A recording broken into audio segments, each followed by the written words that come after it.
Salut à tous la team OL, Thomas Show pour OL Fan TV. Très heureux les gones de vous retrouver pour une nouvelle vidéo. J'espère que vous avez passé un bon début de semaine. Je me trouve devant l'auditorium de Lyon. C'est joli ces petites lumières, hein.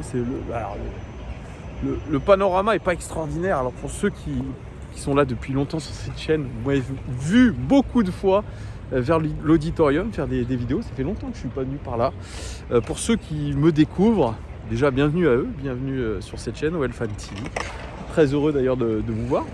Et voilà, je me trouve à l'auditorium, qui n'est pas spécialement l'endroit le plus classe de Lyon, mais voilà, les lumières sont plutôt jolies, on dirait un vaisseau spatial, tout ça.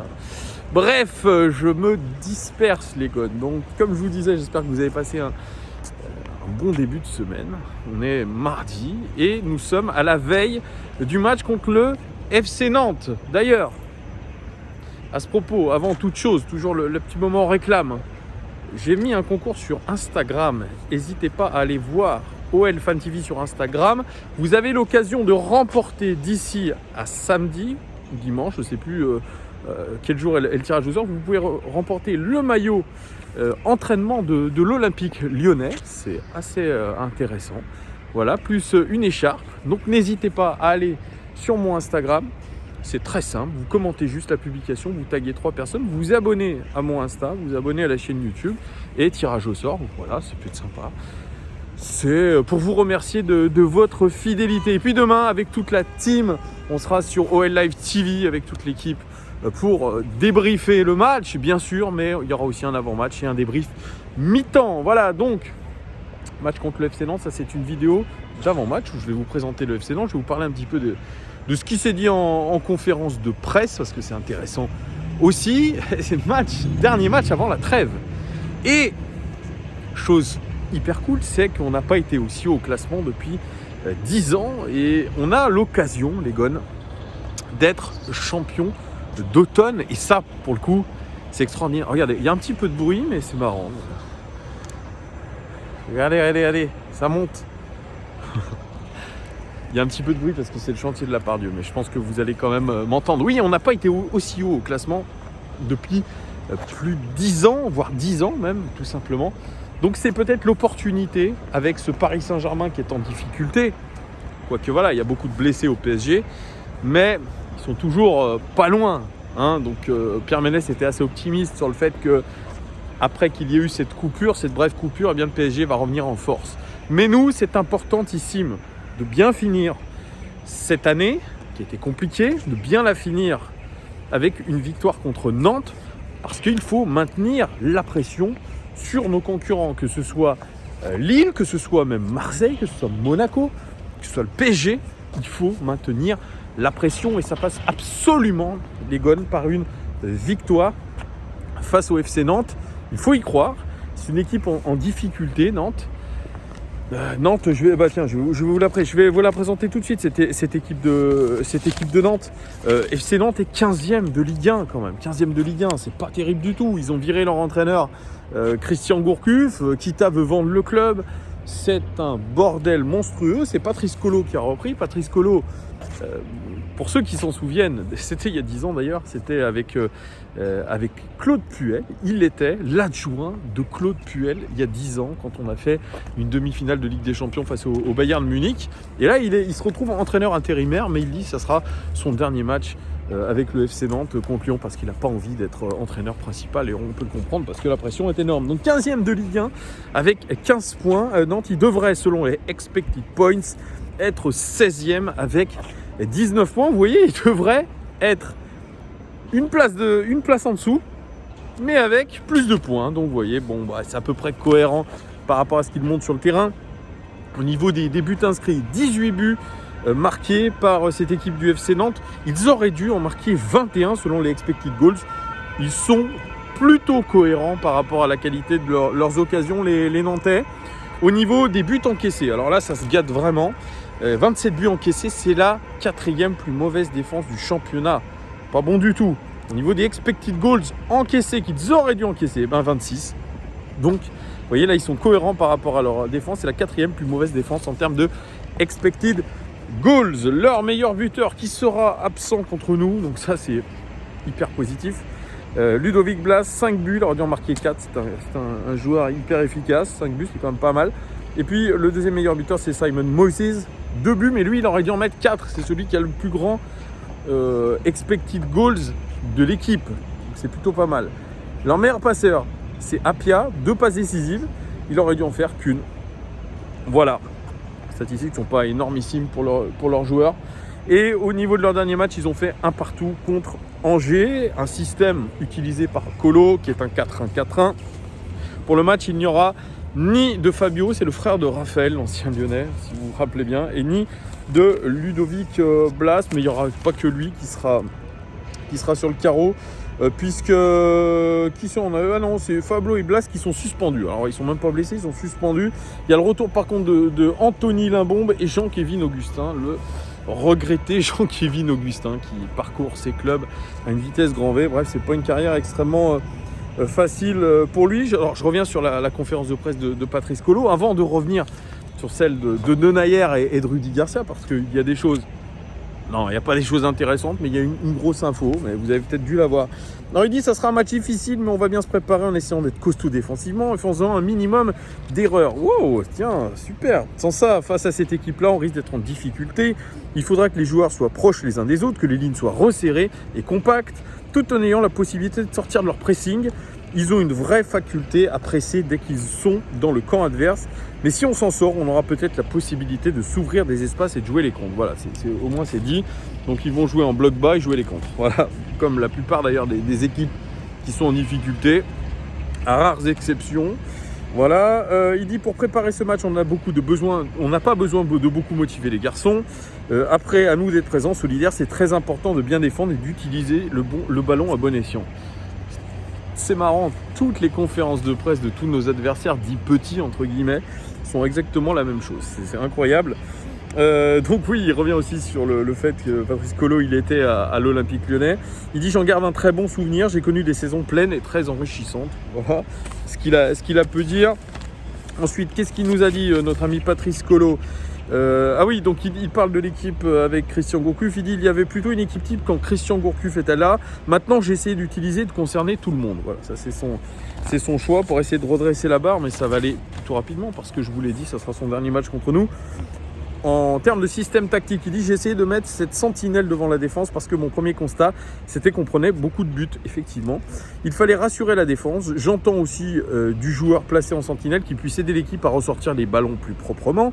Ça n'a pas toujours été le cas, notamment contre Angers. L'équipe a perdu des ballons en voulant parfois se précipiter alors que d'autres possibilités s'offraient à nous sur la largeur du terrain. On a offert des contres avec nos erreurs. Plus on maîtrisera notre sujet, plus on aura de temps pour bien se positionner, être libre et sortir du marquage. Actuellement, on se précipite, on perd trop vite les ballons, on n'a pas le temps de se placer, ça nous dessert parce qu'on ne peut pas amener le ballon dans la moitié de terrain adverse. Il parle du match contre Angers où il y a eu un partout, il dit on a eu des moments avec de la maîtrise et une possession intéressante, parfois pour bien manœuvrer l'adversaire. Mais pour moi, c'est trop peu pour leur poser vraiment des problèmes. Après, on a réussi à revenir au score par notre courage, notre volonté et notre détermination. C'est plutôt intéressant ce que dit Patrice Colo. Voilà, on a tout d'une équipe qui est en difficulté, qui va jouer les comptes contre nous. Bon, je pense quand même, les Gones, que c'est un match plutôt à notre portée, sans faire injure à l'adversaire, comme on peut le dire.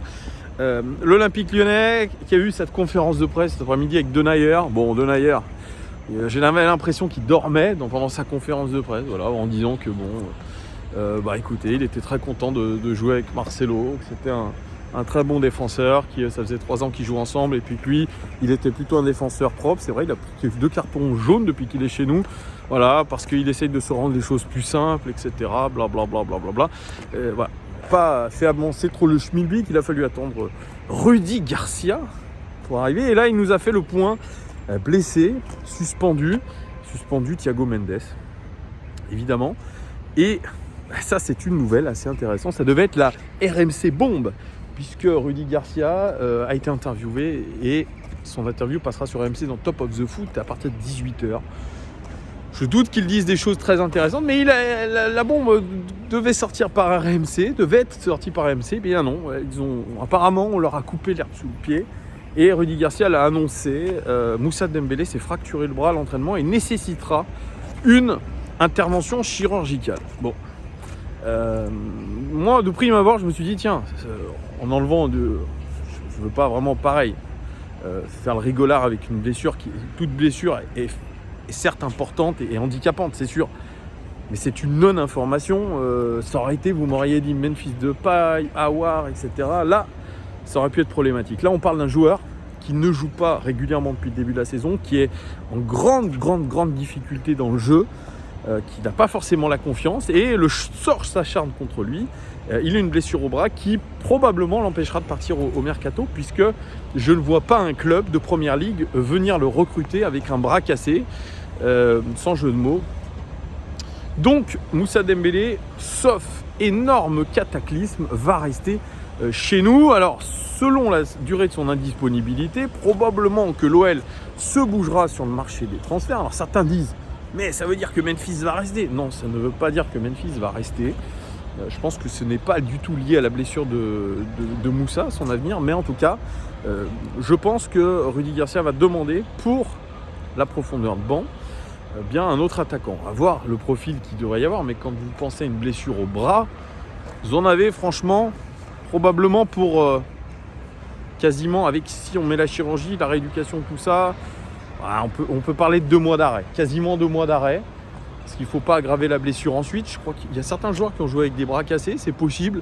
Mais bon, ça m'étonnerait quand même qu'ils jouent avec un plâtre. Je crois qu'il y avait eu le cas Philippe Lam, je crois, dans une Coupe du Monde ou quelque chose comme ça, Beckenbauer aussi. Bref, c'était par le passé. Bref, il va falloir peut-être s'activer sur le marché des transferts, mais on n'en est pas encore là. Rudy Garcia qui veut absolument bien finir et surtout rester le plus haut possible. Il dit que son groupe travaille très bien. Ça, il le redit à chaque fois.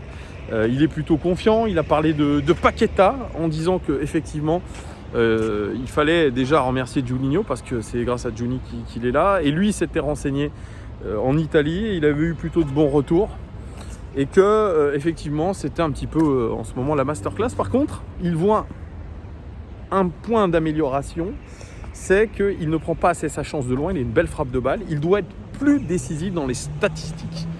C'est vrai, il n'a pas des belles statistiques en termes de passes décisives, en termes de buts. Et effectivement, peut-être son axe de progression, je suis un petit peu d'accord avec Rudy Garcia, ça va être ça. Ça va être trouver le chemin du but parce qu'il a une belle frappe de balle. On l'a vu contre le Paris Saint-Germain, on l'a vu aussi ce week-end. Il a une très belle frappe de balle.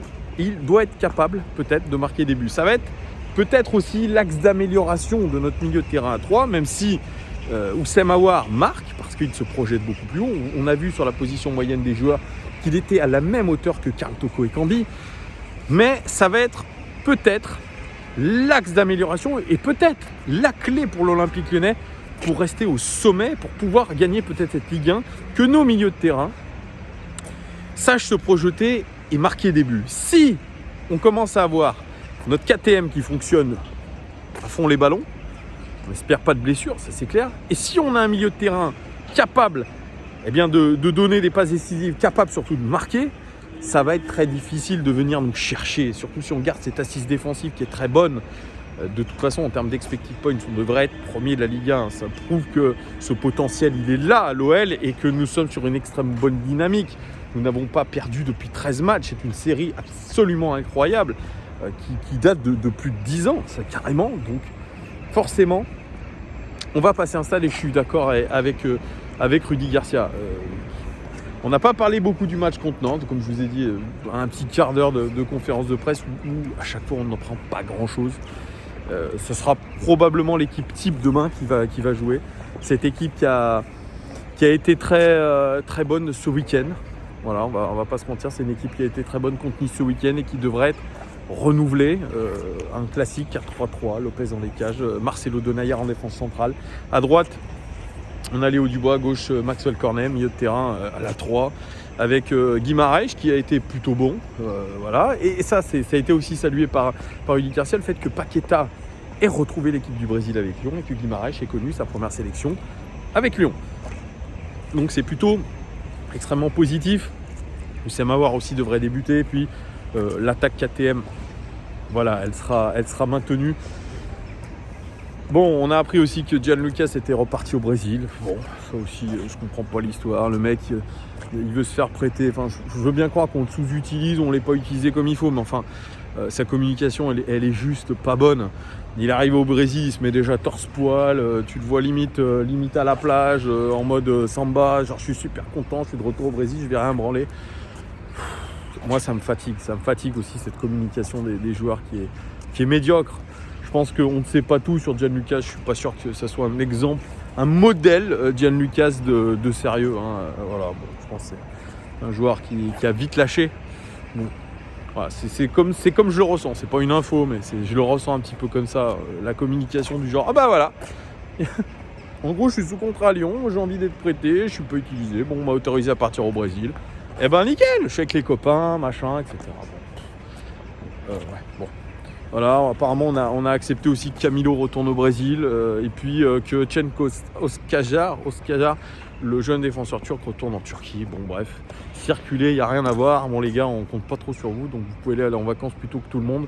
Oui, parce qu'apparemment il y a le championnat de National 2 est arrêté, vu qu'il y a le Covid. Bon, c'est vrai que pour rester compétitif là-dedans, dans ces termes-là, c'est compliqué, c'est vrai. Parce qu'il finalement, il ne voit pas trop la compétition. Et c'est dommage. Voilà, c'est dommage. Ça, je suis un petit peu d'accord aussi avec Rudy Garcia. Pour revenir au match de demain, franchement, normalement, les gars, ça doit être une autoroute. Demain, on doit prendre les 3 points et aisément. On doit même se fixer des objectifs, à savoir ne pas prendre de but, clean sheet, et surtout soigner absolument ce goal average. L'objectif demain, c'est marquer 3 buts ou plus. Je suis désolé d'être un petit peu optimiste, mais il faut se fixer, je pense, des objectifs demain. La victoire, elle nous ouvre, elle est là, la victoire. On est face à une équipe qui, même si elle a fait match nul contre Angers, mais Angers, c'est pas terrible en ce moment là. On doit être capable de leur rouler dessus, surtout à domicile. On a déjà perdu des points contre Brest, on ne peut pas se permettre de faire n'importe quoi. Normalement, la victoire, elle est acquise. Bien sûr, il ne faut pas y aller en se disant « Oh, on a déjà gagné !» Non, l'objectif, c'est...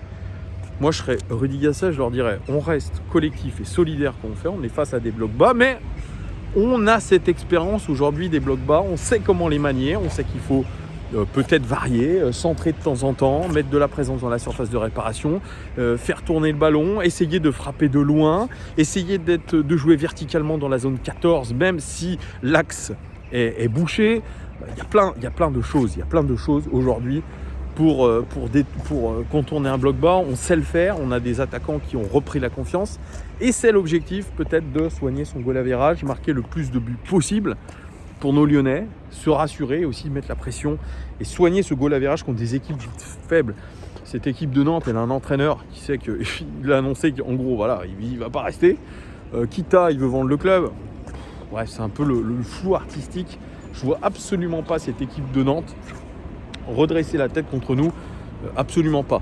Donc vraiment, avec la dynamique qu'on a actuellement, avec les ambitions qu'on a, avec la confiance, il faut absolument les manger.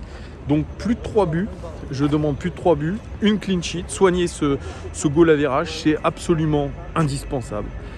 Et puis peut-être donner un objectif à nos milieux de terrain, Paqueta notamment, d'essayer de marquer son premier but, même Guimarães, essayer de frapper. On voit que Guimarães, quand il frappe, pourtant il a soi-disant une bonne frappe de balle, toujours il est en train de glisser sur ses appuis, le pauvre, donc j'espère qu'il va régler aussi ce problème.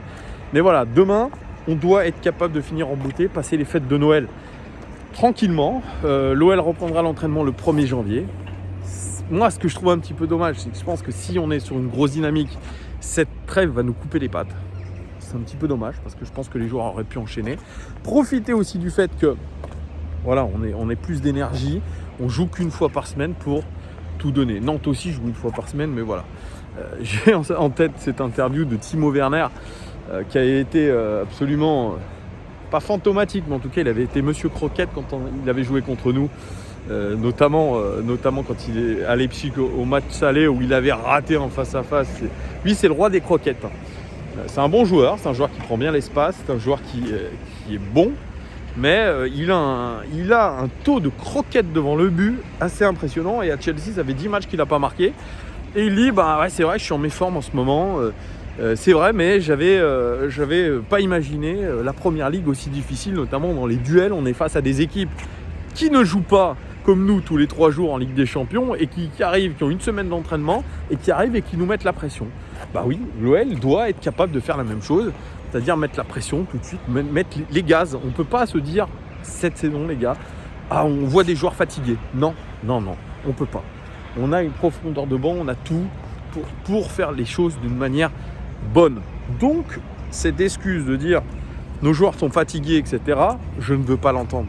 Je ne veux pas l'entendre parce que c'est faux. Aujourd'hui, on doit rouler sur les adversaires. Cette Ligue 1, elle est faible. On va pas se mentir, elle est faible. Voilà. Même si on a un Pierre Ménès qui nous dit qu'il y a un bon niveau en Ligue 1, etc. On le voit, c'est accroché, machin. Bon, je suis pas persuadé de ça à 100%. Donc normalement, demain, le match contre FC Nantes, je donne le résultat. Je me trompe souvent en ce moment. 3-0 pour l'Olympique Lyonnais, but de Depay, but de Paqueta et but de Karl Toko et Cambi. Voilà mon pronostic. Vous me dites, vous, en commentaire, si vous êtes d'accord avec mon pronostic. Je vous demande pas de faire l'équipe parce que l'équipe, normalement, elle devrait être la même.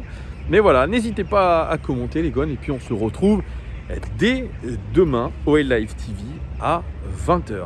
À très vite, les gars. Merci beaucoup de votre fidélité. Un pouce, un abonnement. Vous commencez à connaître la chanson. À très vite, les gars. Merci. Ciao.